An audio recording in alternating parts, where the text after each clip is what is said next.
Buenas noches y muchas gracias, Eddie, por la introducción. El tema de esta noche es el presidio político cubano, una perspectiva completa. Y ustedes dirán, ¿por qué una perspectiva completa? Bueno, sencillamente porque vamos a ir desde 1959 hasta el momento actual. De manera que por eso le llamamos una perspectiva completa.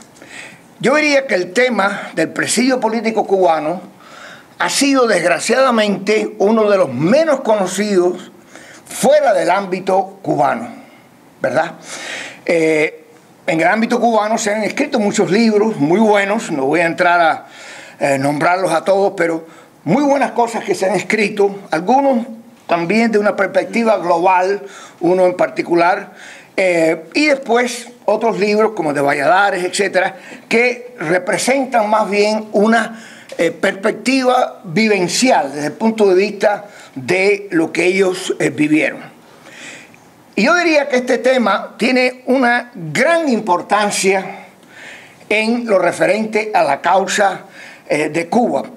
Primeramente, por lo que decía Eddie, inicialmente se desconoce profundamente en ese mundo de habla inglesa, y yo diría también en Latinoamérica, pero principalmente en el mundo de habla inglesa, la realidad del presidio político. No voy a mencionar nombres porque no me gusta ofender a nadie, pero vamos a mencionar el milagro, pero no el santo. Yo he revisado bastante la literatura sobre historia de Cuba, y yo diría que prácticamente no hay nada sobre el presidio político cubano, teniendo en cuenta su magnitud y teniendo en cuenta lo que vamos a presentar hoy aquí, en el proceso histórico cubano de 52 años. Y estoy hablando no solamente desde el punto de vista de los no cubanos que han escrito sobre la historia de Cuba, pero estoy también hablando de cubanos que han escrito sobre la historia de Cuba en inglés y que no mencionan prácticamente el presidio político cubano.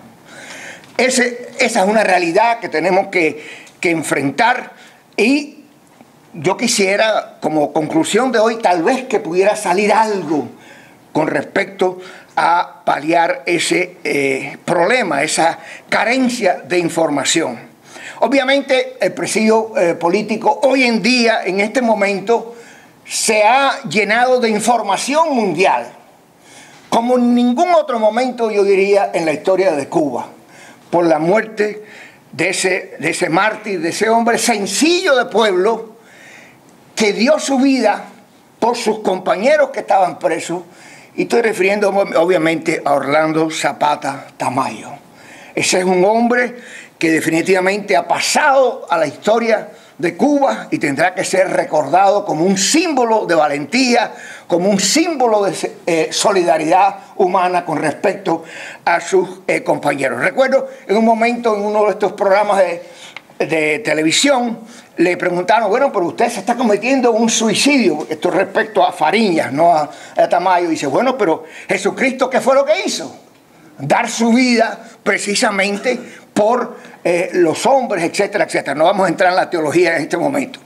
Bien, yo diría que el tema obviamente con los de Tamayo, con el Zapata Tamayo, se ha puesto en el tapete mundial, pero yo diría que también con las liberaciones que se han producido y que aparentemente van a comprender a todos los que han estado presos de la causa del famoso martes negro del 2003. ¿Verdad? De manera que es un tema actualmente de vigencia internacional, y sería fundamental, sería importante que esa llama, que esa luz que se ha abierto se continúe con respecto a la situación en general, porque, señores, tenemos que estar presentes, tener presente una cosa. En Cuba hay dos prisiones. La chiquita, que es donde están estos hombres presos bajo condiciones inhumanas, y está la prisión grande, que es esa isla rodeada de una gran cerca, que es ese mar el estrecho de la Florida y todos los mares del Caribe, etc. Y que a mí me molesta extraordinariamente en los periódicos, y me decía el amigo Manrara, que iba a escribirle al Herald, yo creo que hay que escribirle al Herald y decirle por qué se le dice a los que salen verdaderamente en balsas y etcétera, inmigrantes. Son refugiados como lo fueron siempre, pero aparentemente ahora ya somos inmigrantes.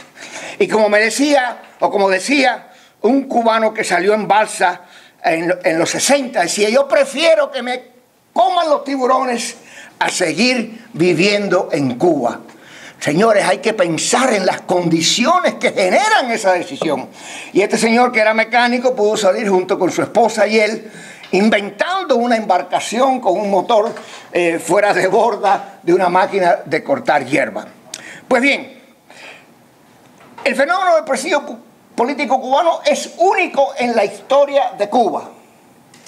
Ni en tiempos de la colonia hubo nada similar, ¿verdad? En tiempos de la colonia sabemos cómo Martí estuvo preso y cómo muchos fueron deportados posteriormente a España, etc. Pero en la historia de Cuba no existe ni entonces ni después, es decir, en la época republicana, algo similar. Porque si hablamos, por ejemplo, de dos dictaduras anteriores, la dictadura de Machado, pues fue realmente muy breve, 4 años, podríamos hablar del 29 al 33, y fueron, en fin, unos cuantos que estuvieron realmente presos, algunas pocas mujeres, pero nada comparable a lo que estamos hoy, o lo que hemos observado con respecto a la cuestión cubana. Yo diría que en América tampoco hay nada similar a eso. Y yo diría que inclusive en el mundo y los países comunistas tampoco ha habido algo similar. Claro, el Gulag ruso fue de una magnitud muy superior, pero que yo sepa, hombres como Mario Cháñez de Armas, que se pasara 30 años preso. 30 años preso. Un hombre que fue compañero de Castro en el ataque a Moncada y después en el desembarco del Gama, y después no se le permitió salir hasta aproximadamente 2 años después de haber cumplido los 30 años exactos.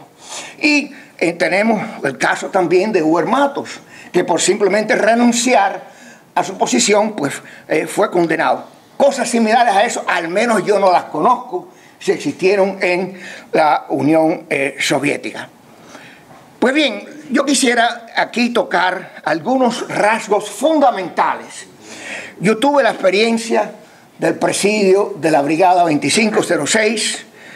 Como muchos de ustedes sabrán, pues fuimos capturados a través del tiempo. Nunca hubo una rendición, como se dice por ahí en algunos libros, sino que nos dispersamos tratando de escapar. Algunos lo lograron por mar. Sabemos el famoso caso del bote donde murieron 9 de hambre, de sed, etcétera, de los que murieron en la rastra. Bueno, ninguno de esos obviamente sufrió, pero algunos pudieron escapar por tierra simulando ser campesinos, y fuimos condenados a 30 años de prisión o indemnizaciones de 25, 50 y 100. Yo afortunadamente estuve en de los 50, no ni muy arriba ni muy abajo, y ciertamente fue una experiencia muy importante, pero lo nuestro yo considero que fue muy inferior a lo que han padecido los presos políticos en este proceso. Bien, si vamos a tomar esto en su conjunto total, podemos decir que desde el 59 hasta el momento actual está ese presidio. Pero hay que distinguir 2 etapas importantes de ese presidio, ¿verdad? Número 1, lo que podemos llamar el presidio histórico. Los que fueron condenados en 1959 y subsiguientemente. Es decir, los que fueron capturados en su lucha contra la traición de Castro en 1959-1960, ya en 1961 estaba realmente en vigencia plena el Estado totalitario. Claro, el Estado totalitario, y yo creo que esto es muy importante decirlo, es muy diferente a lo que habíamos vivido anteriormente en cuanto a dictaduras, ¿verdad? Porque lo que habíamos vivido eran regímenes, podríamos decir, autoritarios, pero no totalitarios. Y esto es muy importante distinguirlo, y no solamente para los no cubanos, sino también para los mismos cubanos que salieron muy a principios del proceso este. Y la diferencia es fundamental. ¿Por qué?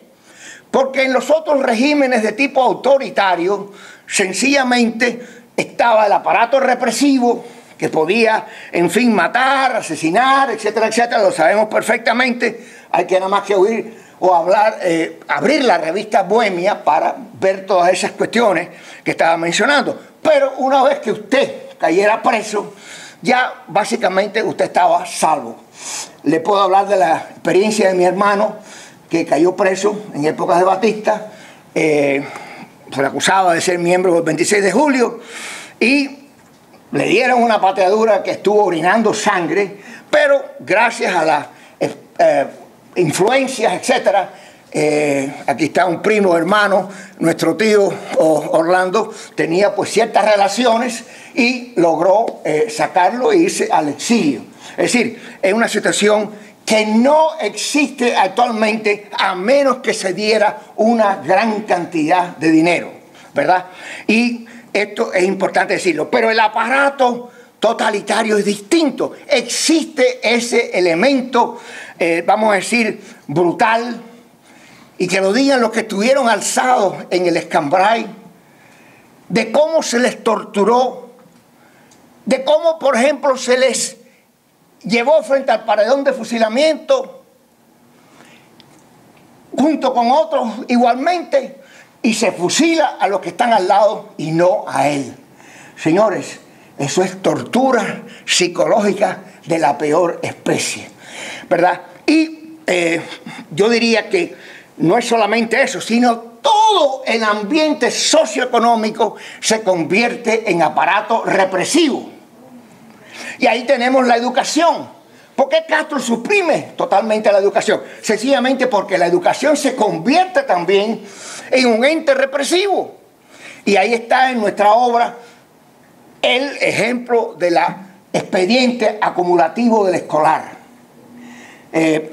Si alguno está interesado en conocer esto más, particularmente esa obra nuestra ya está agotada, pero tenemos algunas hojas que explican esto en 3 idiomas, en francés, en español e inglés. Creo que hay una también en italiano y en portugués. Con la idea de que el mundo sepa lo que es esto. Y esto es no solamente un report card de los que conocemos, de nuestros hijos, etcétera, sino un report card de tipo político, donde se analiza la participación política del joven, donde se analiza la participación e integración política de los padres. Señores, esto es represión refinada.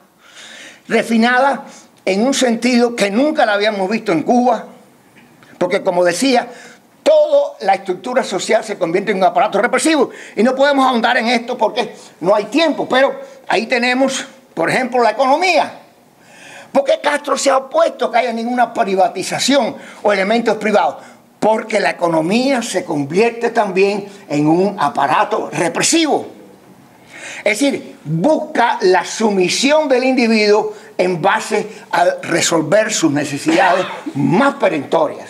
Es decir, ahí está la tarjeta de racionamiento, ahí está el poder comprar, ahí está el gran apartheid que todavía existe, señores. Y me refiero al apartheid del cubano versus el extranjero y el apartheid del cubano versus a la nueva clase, que es una de las realidades menos conocidas. No he visto en ninguna publicación nada que hable de esa nueva clase privilegiada que Milovan Gilas en su libro La Nueva Clase nos ofreció sobre lo que él vivió en la Unión Soviética. Y es muy interesante apuntar cómo lo que Milovan Gilas en los años 50 a principios apuntó sobre la Unión Soviética se ha dado completamente en